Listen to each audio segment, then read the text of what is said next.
Hi, my name is Linda. The video that you are about to view is the first of several videos on Revelation 13. In the following videos, we will try to identify from the Bible who the two beasts in Revelation 13 represent. Thank you for watching, and may God bless you.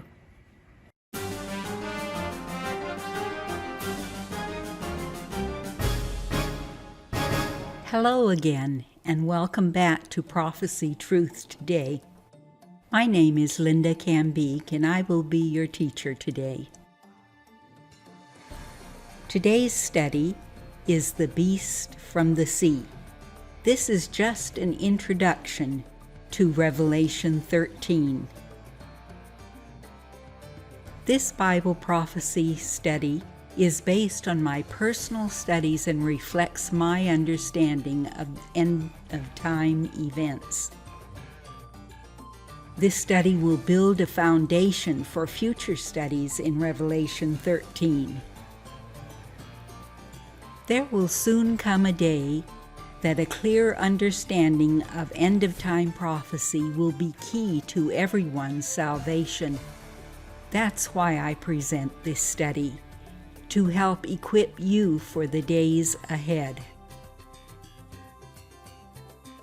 In Matthew 24:24, Jesus warns us, "For there shall rise in the last days false Christs and false prophets, and shall show great signs and wonders, insomuch that if it were possible, they shall deceive the very elect." So let's get started with today's study.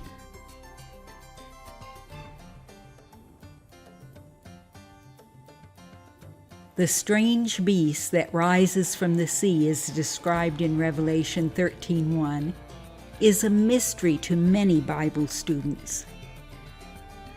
Some say it's the Pope. Others say it's the Antichrist. Some say it's the same beast from Daniel 7. So, who is this beast? Let's see if we can find out its true identity. To assist in sharing my understanding of the beast in Revelation 13:1, I'm going to return to the books of Daniel and Revelation for some help. Daniel has two prophecies that may be helpful: the metal man and the terrible beast and the little horn power in Daniel 7. Revelation 12, it's about the dragon. Revelation 17, the scarlet beast, and these may help us in our understanding. So one of the first things we must determine in studying any prophecy is when a word is symbolic or actual. In prophecy, a word is sometimes symbolic, meaning it represents something else than what you would normally assume it is. And sometimes the same word is actual, meaning the word is actually what it says it is. Let me give you an example of this with the word smoke. This example, smoke, is symbolic. Revelation 9:2 says, "And he opened the bottomless pit, and smoke arose out of the pit like the smoke of a great furnace." That is symbolic. You see the word "like" there? That usually gives you a hint. Now in example 2, smoke is actual in the following example. Judges 20:40. "But when the cloud began to rise from the city in a column of smoke, the Benjamites looked behind them, and there was the whole city going up in smoke to heaven." This is an example when smoke is actually smoke. So why is understanding a word, whether it's symbolic or actual, helpful in today's study? In this study, we will examine only two words. Number 1, see, and number 2, beast. Proper prophetic understanding of these two words will greatly help our understanding of Revelation 13:1. Some Bible prophecy experts say that in prophecy, a beast always represents a kingdom. Is this really a valid rule? Why do they use this rule? They use the beasts in Daniel 7 as an example in proving that beasts always represent a kingdom. There are 4 beasts in Daniel 7. The first beast was a lion, and it represented the Babylonian Empire. The second beast was a bear, and it represented the Medo-Persian Empire. The third beast was a lion, and it represented the Greek Empire. And the fourth beast was a terrible beast, and it represented the Roman Empire. In this example, the 4 beasts actually do represent 4 kingdoms. But do the beasts always represent a kingdom? Let's examine the word beast from the book of Revelation. Remember, the word beast means simply an animal. In Revelation 12, we see a fiery red dragon having 7 heads and 10 horns and 7 diadems on his head. In Revelation 13:11, another beast came out of the earth, and he had 2 horns, like a lamb, and spoke like a dragon. And in Revelation 17:14, they will wage war against the Lamb, but the Lamb will triumph over them because he is Lord of Lords and King of Kings. And in Revelation 13:1, a beast rising out of the sea, having 7 heads and 10 horns, and on his horns 10 crowns. Well, now let's look at each of these beasts. All 4 beasts definitely are symbolic of something. But what? The beast of Revelation 12 and the great dragon was cast out, that old serpent called the devil and Satan, which deceived the whole world. He was cast out into the earth, into the abyss, and his angels were cast out with him. So we see this great fiery red dragon really is talking about the devil, and that's not a kingdom. Okay, this other beast coming up out of the earth that had 2 horns like a lamb and spoke like a dragon. In another video, we have already identified this as the devil. Look for my other videos where I prove that this earth beast is actually Lucifer the devil. So this isn't a kingdom either. Now, they wage war against the Lamb, but the Lamb will triumph over them. Now, who is this Lamb? We know that the Lamb is Jesus himself. So this can't be a kingdom either. Let's go back to Revelation 13:1, the beast that rises up out of the sea.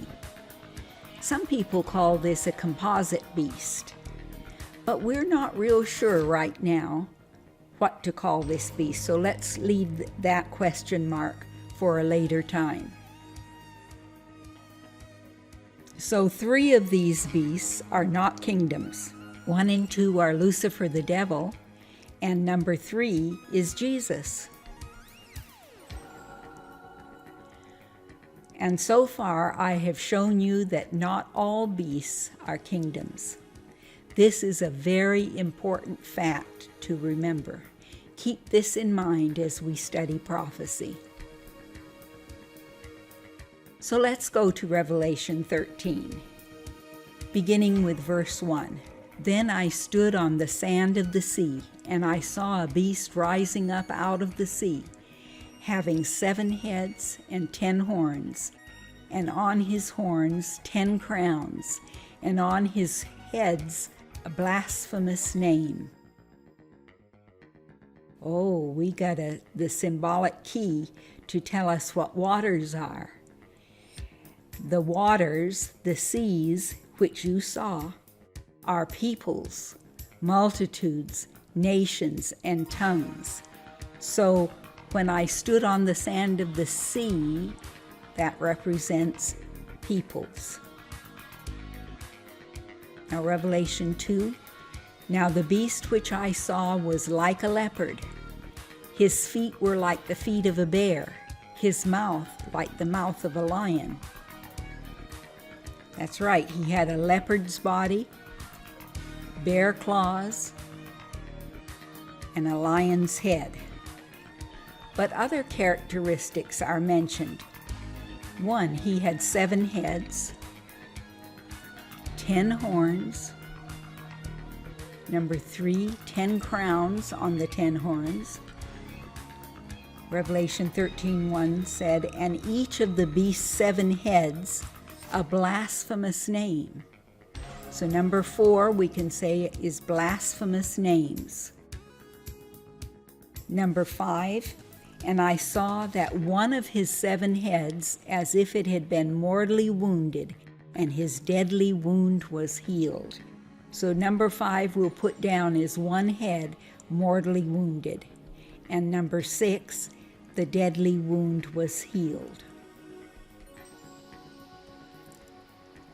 So what do these symbols mean? They must be important for us to investigate. Now remember, this video is only the introduction to the study of Revelation. We are building a base of understanding that we will be adding to in the future. Revelation 13 is a big study. So now we have some questions that need to be answered. Number 1, at what date does the Revelation 13:1 beast come up out of the sea? And 2, what is the significance of the lion's head, the leopard's body, and the bear claws? Number 3, why does Revelation 13 beast have 7 heads with blasphemous names on each head? Number 4, why does Revelation 13 beast have 10 horns? And what is the significance of the crowns on the 10 horns? And number 6, how can we symbolically identify the devil in the Bible? At the end of each video, I will try to summarize what we have learned. Now, you can look over my shoulder and see if you agree with my analysis. If you don't, please leave a comment for us. Today we learned, among other things, that a beast doesn't always represent a kingdom. We also learned that Lucifer, the devil, is the dragon and the beast from the earth. Number 2, Jesus is the Lamb. Number 3, the sea beast has not yet been identified. This sea beast will be clearly identified in this prophecy series. Number 4, we learned that there are at least 6 characteristics related to the sea beast that we need to investigate. And number 5, the word sea in prophecy often represents people and people groups. So question, do you think a beast always represents a kingdom in prophecy?